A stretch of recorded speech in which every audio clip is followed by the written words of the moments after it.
NEET 2014 में dimensional analysis से एक प्रॉब्लम पूछा गया था जो कुछ इस तरह है। If a force F, velocity V and time T are taken as fundamental units then the dimension of mass is. हम लोग जानते हैं कि लेंथ, मास और टाइम, इसको हम लोग फंडामेंटल क्वांटिटी मानते हैं फिज़िक्स में, और बाकी सारा डिराइव्ड क्वांटिटी को हम लोग फंडामेंटल क्वांटिटी के रूप में लिखते हैं, L, M और T के रूप में लिखते हैं। लेकिन इस प्रॉब्लम में फोर्स, वेलोसिटी और टाइम को फंडामेंटल यूनिट माना गया है, और इसके रूप में हम लोग को मास का डायमेंशन क्या होना चाहिए ये पता करना है।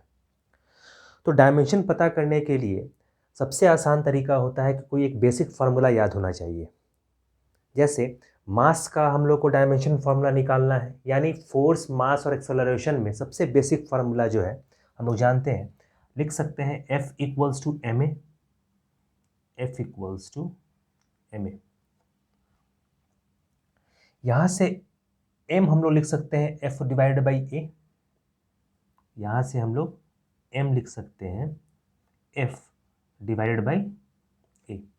अगर हम लोग फोर्स का डायमेंशन और एक्सेलरेशन का डायमेंशन निकाल लेते हैं तो मास का डायमेंशन हम लोग लिख पाएंगे। तो फोर्स का डायमेंशन क्या होगा, कैपिटल F, जैसा प्रॉब्लम में दिया गया है तो उसको कैपिटल F से ही लिखेंगे। फोर्स का डायमेंशन कैपिटल F हो गया, ठीक है। अब एक्सेलरेशन का हम लोगों को फाइंड करना है कि डायमेंशन क्या होगा। तो एक्सेलरेशन जो होता है वो होता है change in velocity by change in time, ऐसा लिख सकते हैं। तो चेंज इन वेलोसिटी क्या है, वेलोसिटी ही है, तो हम लोग उसको कैपिटल V से डिनोट कर सकते हैं, और चेंज इन टाइम को हम लोग कैपिटल T से डिनोट करेंगे। तो एक्सेलरेशन का डायमेंशन क्या हो गया, V बाई टी।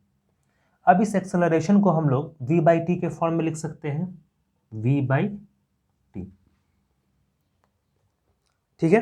तो F divided by V by T, इसको अगर और सिंप्लीफाई करें तो हम लोग इस तरह से लिख सकते हैं, F T को ऊपर भेज सकते हैं डिवाइड बाई V, और इसी को हम लिख सकते हैं F V माइनस 1 T, ऐसा होगा। तो फाइनली हम लोग डायमेंशन ऑफ मास बताएंगे। डायमेंशन ऑफ मास, इसको हम लोग स्क्वायर ब्रैकेट्स में लिख सकते हैं इस तरह से, इक्वल्स टू, सभी का डायमेंशन हम लोग शो कर लेंगे।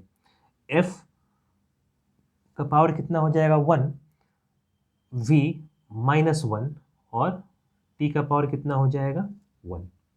तो डायमेंशन ऑफ मास कितना हो गया, F के पावर 1, V के पावर माइनस 1 और T के पावर 1। तो ये इसका सॉल्यूशन हो जाएगा। इस तरह से हम लोग मास का डायमेंशन निकाल सकते हैं F, V और T के टर्म्स में। तो इस छोटे से सवाल से हम लोग एक बेसिक कॉन्सेप्ट सीख सकते हैं कि जहां L, M और T को फंडामेंटल क्वांटिटी ना मान के किसी और फिजिकल क्वांटिटी को अगर फंडामेंटल क्वांटिटी माना जाए तो उससे कोई फर्क नहीं पड़ता है। हम लोग को बेसिक फार्मूला पता होना चाहिए जिसमें उस बेसिक क्वांटिटी को इंक्लूड किया गया हो, तब वहां से हम लोग सिंप्लीफाई करते हुए उस बेसिक क्वांटिटी का हम लोग डायमेंशन निकाल पाएंगे। जैसे अगर मास का निकालना है तो और भी फार्मूला हो सकता है जहाँ पे मास इंक्लूडेड हो, लेकिन सबसे बेसिक फार्मूला क्या है, F इक्वल्स टू ma, जहाँ पे फोर्स, मास और एक्सेलरेशन होता है। और इसमें हम लोग बाकी दो फिजिकल क्वांटिटी को हम लोगों को फंडामेंटल क्वांटिटी के रूप में लिखना ज़रूरी है। जैसे फोर्स को तो हम लोग लिख पाए F, लेकिन एक्सेलरेशन को हम लोग को डिफाइन करना है change in velocity by change in time, और यहाँ पे चेंज इन वेलोसिटी को वेलोसिटी लिखें, बाय चेंज इन टाइम को कैपिटल T से डिनोट किए। तो ये लिखने आना चाहिए, और उसके बाद फर्दर सिंप्लीफिकेशन के साथ हम लोग मास का डायमेंशन निकाल पाए, F के पावर माइनस 1, V के पावर माइनस 1 और T के पावर 1।